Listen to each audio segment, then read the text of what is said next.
Ibland är ett lok svårt att fånga på bild. Detta över 125 år gamla lok är sedan flera år under revision hos Skaralundsbrunns järnvägar. Men för omkring 15 år sedan fångade jag detta loket här på film. Och jag fångade både i Skara och i Lundsbrunn. Och jag hade faktiskt även nöjet att resa med tåg som då loket drog. Videokameran var ny och jag föll för en del frestelser, som att filma på ett lite skakigt sätt och ofta zooma. Detta kanske ur ett mycket välvilligt och förlåtande perspektiv kan ses som ett sätt att förmedla vad ögat ser och göra er mer närvarande på platsen. Jag ville på något sätt att filmen skulle fånga det omöjliga. Att inte bara fånga ljud och bild, utan även dofterna, känslorna, stämningen och magin som ångloket skänker människor som kommer i kontakt med detta. Detta smalspåriga ånglok var med redan på den tiden när Västgötabanan var nybyggd. Och det byggdes år 1898 av Motala verkstad. Och det levererades som VGJ 4. Det var på den tiden då VGJ bara hade ett fåtal egna ånglok.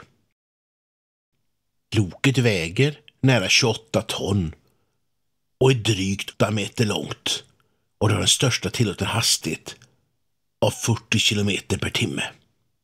Axelföljden är 1C med en löpande axel och 3 drivande, då ju C är alfabetets 3:e bokstav. Och fördelningen av lokets vikt mellan axlarna varierar från dryga 3,5 tons axeltryck på lokets löpande axel till nära 9 ton på lokets bakersta axel. Loket har ett kolförråd på nära 1 ton och ett vattenförråd på drygt 2,5 kubikmeter. Tänk när du var ny och Västgötabanan låg där utsträckt genom det vackra landskapet. Du fick dra det mesta du, men med tiden blev det allt mer växling och godståg. Och 1948 förstatligades du liksom hela Västgötabanan. Och då blev du en del av SJ. Så då blev du plötsligt SJ S5P 3094.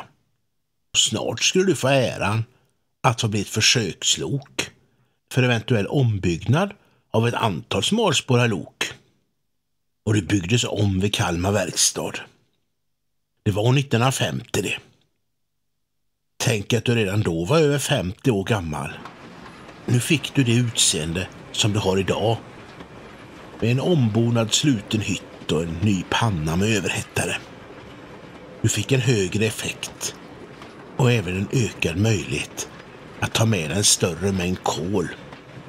Men detta projekt avbröts då det i det här fallet inte visade sig lönsamt att satsa på ombyggnad av gamla ånglok, utan snarare låg det mer i tiden att satsa på motorlok drivna av ett annat fossilt bränsle än stenkol.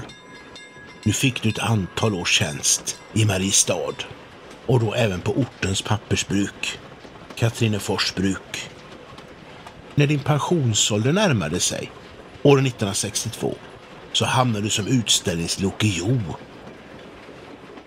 Det blev många år för dig VGI 4 i Jo. Eller ska vi kanske kalla dig SJS5P 3094. Du lämnade dock Jo 1994 för att senare komma under ånga på SKLJ. Loket gjorde sedan tjänst i många år på SKLJ, men just nu är det under revision och det är kontroll av takstag och byte av tuber som gäller. Vi hoppas att loket snart ska få spela tuba igen, eller i alla fall få vissla, och då mellan Skara och Lundsbrunn. Och då ska det återgå och fånga loket på film. Men då inte med en kamera med DV-band, utan kanske med en mobiltelefonskamera istället. En sak gäller dock oavsett videoformat. Ingen kamera och inget format fångar mer än ljud och bild.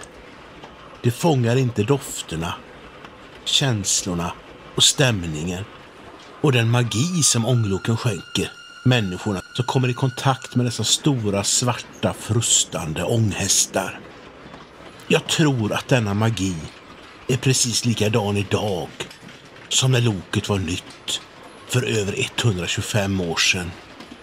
Då loket levererades till en smalspårig järnväg som en gång i tiden gick mellan Göteborg och Skara.